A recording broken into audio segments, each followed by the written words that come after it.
धर्म प्रेमी बंधु, मेरे इस चैनल में आपका स्वागत है। आप सभी का बहुत सहयोग मिल रहा है। आप सभी मेरे इस चैनल को लाइक करें, सब्सक्राइब करें, शेयर करें और जन जन तक इसको पहुंचावें, ताकि सभी यह स्वाध्याय करें और अपने जीवन के मूल रहस्यों को जान करके सुख समृद्धि के योग और अपने मानव शरीर का जो प्रयोग अपनी आत्मा की शुद्धता के लिए करें। इसलिए पिछले स्वाध्याय में हमने पढ़ा था कि संसार के जीव कर्म के बंधन में पड़े हुए चारों गति के बंधनों को योग के निरंतर नाना योनियों में भ्रमण करता रहता है।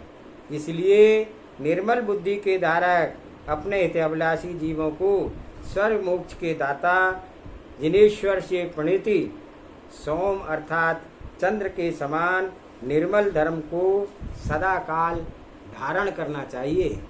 यही धर्म हमें हमारी इस आत्मा को स्वर्ग मोक्ष के सुख को देने वाला है।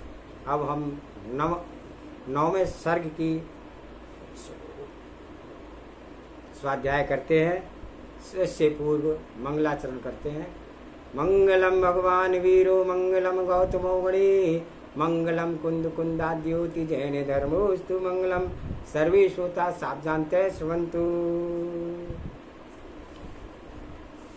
पूर्व पुण्य के प्रभाव से श्री प्रद्युम्न कुमार ने राजा काल संबर के महल में अपनी सुंदरता से मनुष्य मात्र के चित्त को विभूषित कर लिया, वशीभूत कर लिया और वह ज्यों-ज्यों बाल अवस्था से बड़ा होता गया त्यों-त्यों उसका कला कौशल इस प्रकार बढ़ता गया जैसे द्वैत के चंद्रमा की कला दिनों दिन बढ़ती जाती है। सर्व स्त्री पुरुष उस मनोहर बालक को बड़ी प्रसन्नता के साथ प्यार करने लगे और हाथों हाथ खिलाने लगे, क्योंकि पुण्यवान जीव सबको प्यारा लगता है। ज्यों-ज्यों प्रद्युम्न कुमार बड़ा होता गया त्यों-त्यों राजा काल संबर की रिद्धि सिद्धि धन धान्य आदि समस्त वृद्धि को प्राप्त होती गई। यह कुमार राजा और रानी दोनों को प्राणों से प्यारा लगने लगा, सो ठीक ही है। सौभाग्य और प्रेम पात्रता पूर्व पुण्य के उदय से प्राप्त होता है। यह कुमार बाल्य अवस्था को उल्लंघन कर क्रम से यौवन अवस्था को प्राप्त हुआ, परंतु युवा अवस्था के साथ साथ उसके काम विकार उत्पन्न नहीं हुआ। थोड़े काल में ही प्रद्युम्न कुमार शास्त्रों व शस्त्र विद्याओं में प्रवीण हो गया। अनेक प्रकार की कला और कला में वह कुशल हो गया, गुणगान संपन्न हो गया और सहस धरती वीरता में सब सूरवीरों में अग्रसर हो गया। जो शत्रुगण महासाधन सहित अपने बल को घमंड में चकचूर होकर के जंगी सेना लेकर के राजा काल संबर पर चढ़ाई करने आते थे, उनको प्रद्युम्न कुमार सेना सहित स्वयं युद्ध करता था और उन्हें जीत करके उनकी सेना को दसों दिशाओं में भगा देता था, क्योंकि उसका पुण्य प्रबल था और निश्चय है यह पुण्य के योग से जीत होती ही है। इस प्रकार प्रद्युम्न कुमार ने चढ़ाई करके आए हुए अनेक शत्रुओं को परास्त करके उज्ज्वल कीर्ति संपदा और फिर बड़ी भारी सेना और साधनों सहित दिग्विजय करने के लिए कूच किया और संग्राम में वीरता को धारण करने वाला वह महती सेना का अधीश्वर जो विद्याधर थे, उन सब के देशों में सेना सहित गमन किया और इस प्रकार संपूर्ण शत्रुओं को परास्त करके दिग्विजय करके कुछ दिनों में प्रद्युम्न कुमार बड़ी भारी विभूति के सहित अपने नगर लौट आए। जब राजा काल संबर ने सुना कि प्रद्युम्न कुमार दिग्विजय करके आ गया है, तब उसने अपने मंत्री आदि को आज्ञा दे करके नगरी के नाना प्रकार के ध्वजा तोरण आदि से श्रृंगारित किया और महोत्सव सहित कुमार को नगर में प्रवेश कराया। कुमार ने पिता को देख करके उन्हें विनय व भक्तिभाव सहित नमस्कार किया। उस समय राजा काल संवर ने अपने विजयी पुत्र को देख करके आनंद में मग्न होकर के विचार किया कि मैंने पहले इसे वन में यद्यपि युवराज पद दे दिया था, परंतु यह बात सबको प्रकट नहीं थी, इसलिए अब मैं इसे सर्व मनुष्यों के सामने युवराज पद प्रदान कर देता हूँ तो अच्छा ही होगा। ऐसा विचार करके इस कार्य के लिए राजा काल संवर ने शुभ मुहूर्त व शुभ योग से में देश देशांतर के राजाओं का आमंत्रण देकर के बुलाया और समस्त मंडली के समक्ष प्रद्युम्न कुमार से कहा, हे पुत्र, मेरी बात ध्यान से सुन। जिस समय तू वन में अपने माता के गूढ़ गर्भ में उत्पन्न हुआ था, उसी समय मैंने तेरे शुभ लक्षणों को देख करके तुझे प्रसन्नता से युवराज पद प्रदान किया था, परंतु यह बात सबको प्रकट नहीं थी। इस कारण अब मैं सबको साक्षी है और तुझे युवराज पद पर स्थापित करता हूँ, सो तू इसे सहर्ष स्वीकार कर। तब प्रद्युम्न कुमार ने पिता के आज्ञा अनुसार बड़ी प्रसन्नता से युवराज पद को अंगीकार किया, क्योंकि राजा राज्यपान किसे प्रिय नहीं होता। इस महोत्सव में की खुशी से राजा काल संवर ने याचकों को बहुत सा दान दिया और स्वजन मित्र गणों को अन्य लोगों को मनोरथ पूर्ण किए, जिससे प्रद्युम्न कुमार की कीर्ति पृथ्वी पर फैल गई और नगर तो प्रद्युम्न कुमार की कथा से ही सब ओर से परिपूर्ण हो गया। रानी कनकमाला के सिवाय राजा काल संवर के अन्य 5 रानियों और थी, जिससे कि 500 दिव्य विद्याधर विशारद पुत्र थे। वे नित्य प्रातःकाल उठ करके अपनी माता को विनय सहित प्रणाम करके पावो ढोक दिया करते। एक दिन माताओं ने अपने पुत्रों से क्रोधित होकर कहा कि हे शक्तिहीन कुपुत्रों, तुम हुए जैसे ना हुए, तुम्हारी उत्पत्ति से क्या लाभ हुआ, जब तुम्हारे देखते देखते जिसकी जाति पाति का कुछ पता नहीं, उस पापी दुष्ट आत्मा ने तुम्हारे राज्य अर्थात युवराज पद पा लिया है और तुम कोरे रह गए, तब तुम्हारे जीने का क्या, इससे तो मरे ही अच्छे थे। तुम सबको चाहिए कि एकत्र होकर के उसे जितनी जल्दी हो सके धोखे से मार डालो, क्योंकि उसके जीते जी तुम्हारा कुछ नहीं है, अर्थात तुम्हें कुछ भी नहीं मिलेगा। दुष्ट पुत्रों ने अपनी माता के अभिप्राय को समझ लिया और सबने मिलकर के यह निश्चय कर लिया कि वे बने जिस उपाय से प्रद्युम्न के प्राण लेना चाहिए। उन्होंने तत्काल अपनी माताओं से कहा कि जैसी आपकी आज्ञा वैसा ही हम शीघ्र प्रयत्न करेंगे, और नमस्कार करके वे बाहर निकल गए। तत्पश्चात वे सबके सब दुष्ट मायाचार करके कामदेव और से आकर के मिल गए और शीघ्र ही उससे ऊपरी प्रीति करने लगे। वे सदाकाल प्रद्युम्न के खान पान, शयन, आसन आदि में घात का मौका देखने लगे, जहाँ तक कि वे दुष्ट प्रद्युम्न के भोजन पान पदार्थों में विष मिलाने लगे, परंतु देवयोग से यह विष अमृत रूप परिणमन करने लगा। पूर्ण पुण्य से प्रभाव से दुखकारी पदार्थ भी सुखकारी हो जाते हैं।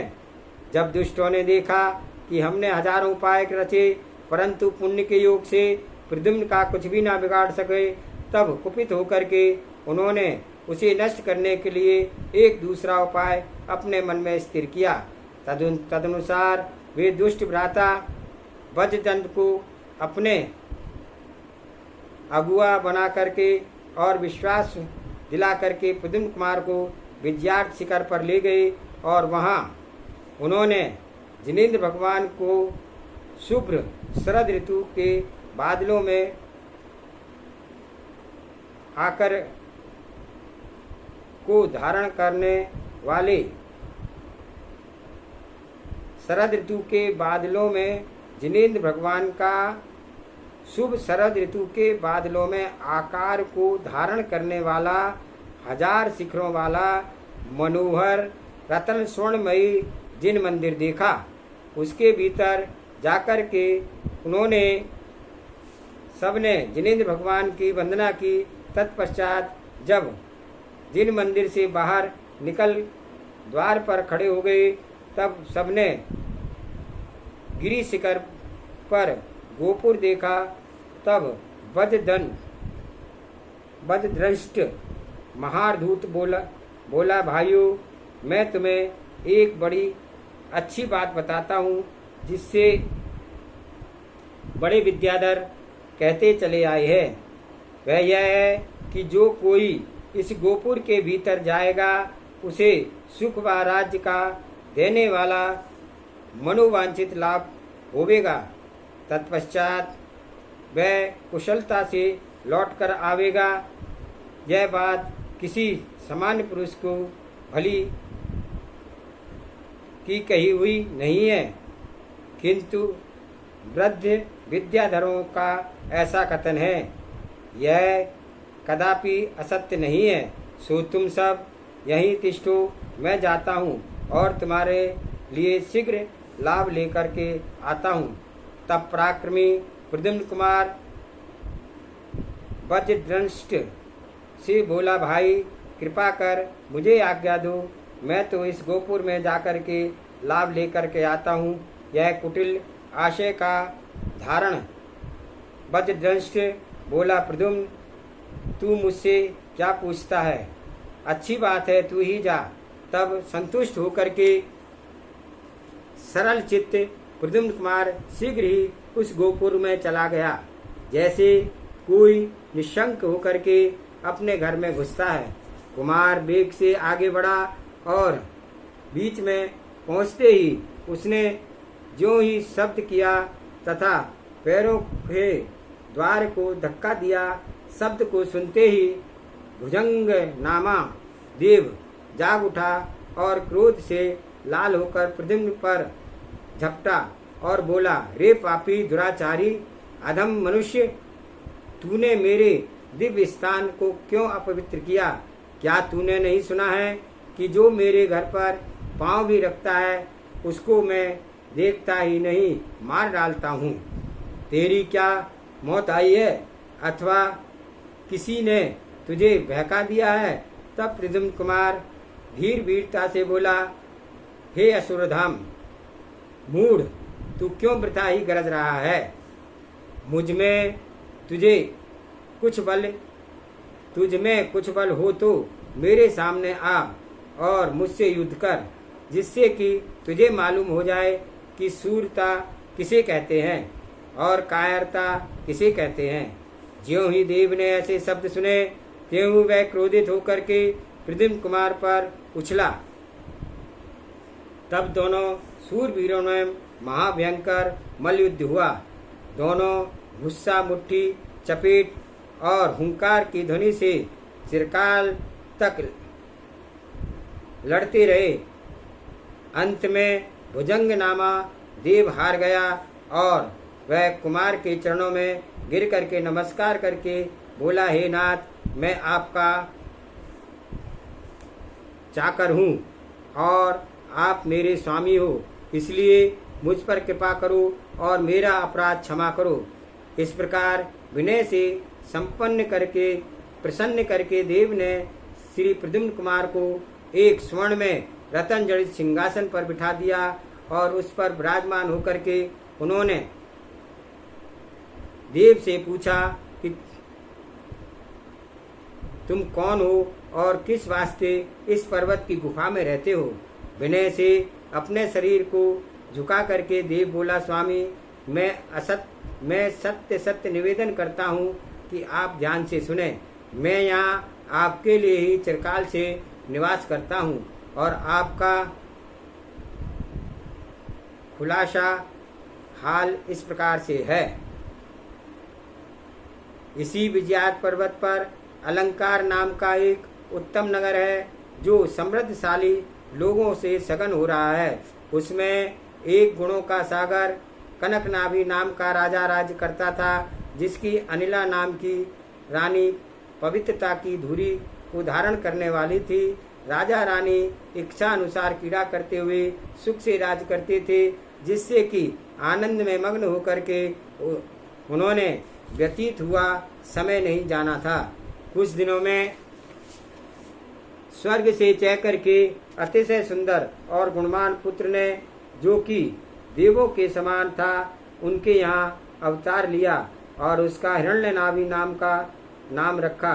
राजा कनकनाभि ने चिरकाल पर्यंत राज्य करके और निरंतर सुख भोग करके एक दिन राज लक्ष्मी को विनाशिक और यौवन को क्षणभंगुर जान करके विषयों से विरक्ति हो गई और वैराग्य से अपने हृदय में विषीभूत कर लिया और अपना सारा राज पुत्र को सौंप दिया और उदासीनता सहित वन में जाकर के पिहिताश्रव मुनिराज के पास भक्ति से अष्टांग नमस्कार किया और उसने दिगंबरी दीक्षा ले ली। तत्पश्चात गुरु के पास द्वादशांग पठन पाठन किया और तपस्रण किया, जिससे घातिया कर्मों का विनाश कर श्री कनकनाभि ने केवल ज्ञान को प्राप्त किया, भव्य जीवों को उपदेश दिया और 4 अघातिया कर्म को नष्ट करके मुक्ति लक्ष्मी के ग्रह को प्राप्त कर लिया, जहाँ अनंत सिद्ध विराजते हैं और अनंत आत्मिक सुख को अनुभव करते हैं।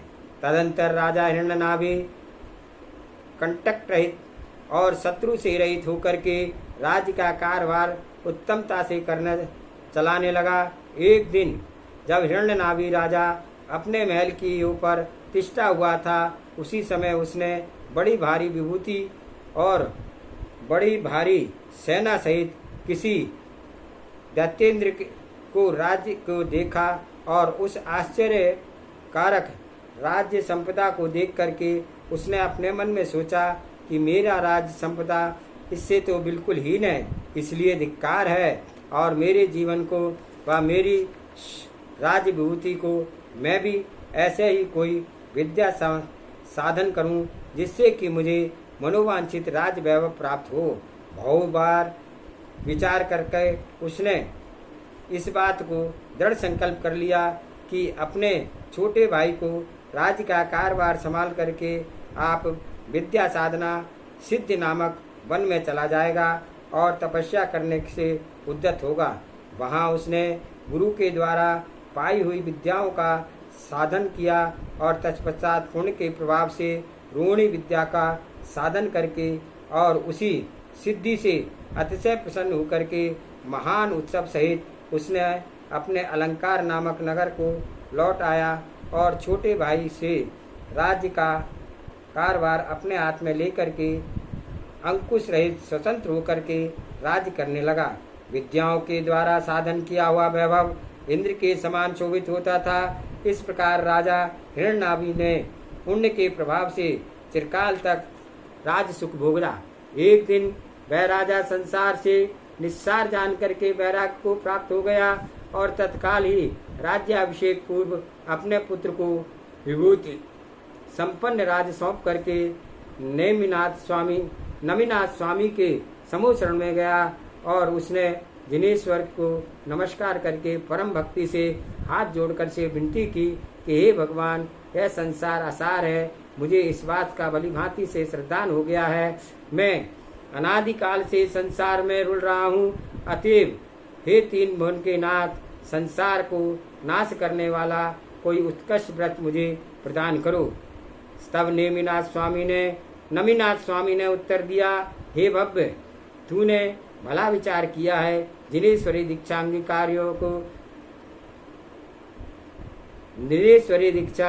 अभागियों को प्राप्त नहीं होती, इसलिए तू सहस महाव्रत अंगीकार कर।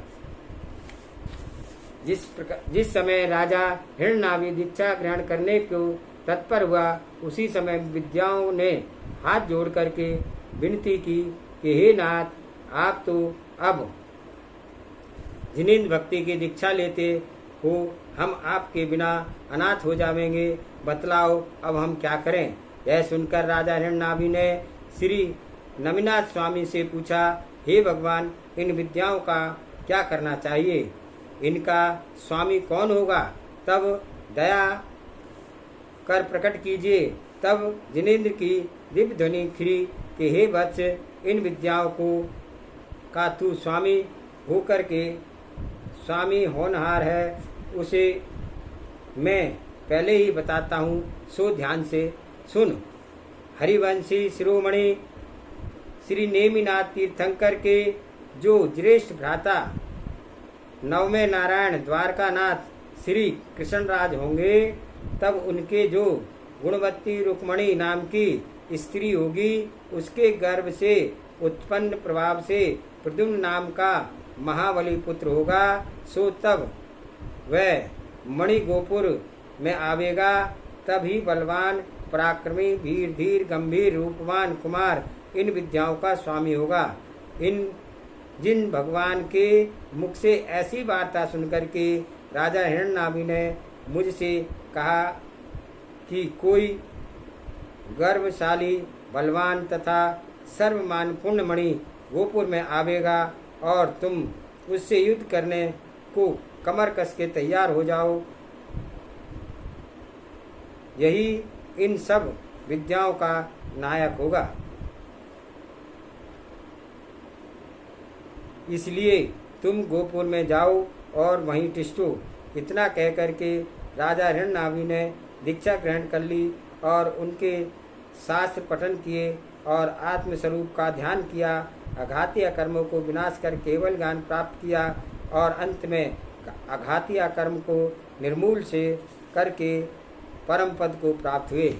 आज्ञा अनुसार मंत्रमंडल की रक्षा करता हुआ और आपकी बाट देखता हुआ यह महाभाग्य उसके कहने के कारण से मैं इस गोपुर में रहता हूँ। अब आप इन मंत्रगणों को विद्याओं को ग्रहण करो और निधि के साथ कोष को भी अंगीकार करो, क्योंकि विभु मुझे यहाँ रहते हुए समय बीत गया है। तत्पश्चात अमूलक रत्नों को से बना हुआ यह मुकुट और दिव्य आभरण दे करके और प्रद्युम्न को पूजा करके वह विद्याएं बोली। हे महाराज, वे श्री नमिनाथ स्वामी की दिव्य ध्वनि में हमने जैसी आपकी शोभा सुनी थी वैसे ही आज साक्षात देखी है। आप ही हमारे स्वामी हैं, उसमें संदेह नहीं है। हम सब आपकी किंकणी हैं, हमारे लायक चाकरी हो तो कहो। तब प्रद्युम्न कुमार बोले, आज से हमने तुम्हें अपनी किंकणी अपना किंकर किया, यह निश्चय समझो। अब जब हम याद करें तब हाजिर हो जाना। इधर जब वज्रदृष्ट धूर्त ने देखा कि गोपुर के गुफा के भीतर प्रद्युम्न को बड़ी देर लग गई, तो तब वह प्रसन्न होकर के अपने भाइयों से बोला, व्याताग्रहण सब समझो, आज दैत्य के द्वारा प्रद्युम्न मारा गया। चलो हम आनंद के साथ घर चलें। ऐसा कहकर ज्यों ही वो लोग चलने लगे, त्यों ही उन्होंने गुफा से निकलते हुए प्रद्युम्न को देखा और उत्तम आभूषण सहित पहने हुए देवों से पूजित देख करके सब राजकुमार गर्वित हो गए। सब राजकुमार गर्व गलित हो गए, परंतु अपने मन के भाव को छुपा करके मायाचारी से उससे मिले और फिर उसे भूले। किंतु बलवान प्रद्युम्न को काल गुफा की ओर से ले चले। गुफा से कुछ दूर सब खड़े ही रह गए। तब वज्रदृष्ट धूर्तेश बोला, जो कोई इस गुफा के भीतर जावेगा उन अनेक सुखदाय इष्ट वस्तुओं को प्राप्त होगी। इसलिए भ्रातागण, तुम किंचित काल यहीं ठहरो, मैं इस गुफा में जाता हूँ और अभी कार्य सिद्ध करके लौट आता हूँ।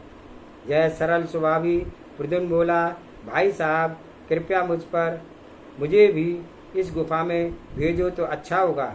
यह सुनकर वज्रदंश ने खुशी से उसे जाने की आज्ञा दी। तब भोला प्रद्युम्न शीघ्र ही गुफा में इस प्रकार चला गया जैसे कोई मनुष्य प्रशंसा से निडर होकर के अपने घर में प्रवेश करता है। आज के स्वाध्याय में इतना ही। अगला स्वाध्याय हम कल करेंगे कि देखिए पुण्य के प्रताप से, पूर्व पुण्य जो संचित था उसके प्रताप से किस प्रकार से प्रद्युम्न को तरह तरह की विद्याएं प्राप्त हुई और अनेक महान संकटों से वह आगे निकलता चला गया, बढ़ता चला गया। यह हमें आज के स्वाध्याय से जो है जो ध्रुव हमें भान होता है, जो दुष्ट हैं, जो उनके भाइयों ने जिस प्रकार से उसे मारने का प्रयत्न किया, लेकिन पुण्य के प्रताप से वह विष भी उनके लिए वह अमृत के समान बनता गया। तब उन्होंने उसे गुफा में भेजा। उस गुफा में भी वह उसने दैत्य को हरा करके सर्व विद्याएं ग्रहण करी और अब दूसरी गुफा में गया है, उसका वर्णन आगे पढ़ेंगे। जावानी के ज्ञान से सूझे लोकालोक, सुवाणी मस्तक नमो सदा दे तू दो। हे जिनवाणी भारती तुहे जपो दिन रैन, जो तेरी शरणागे सो पावे सुख चैन। देव बजो अरिहंत को गुरु सेवा निर्गन, गया धर्म पालो सदा ही मोक्ष का पंथ। 9 बार नमोकार मंत्र।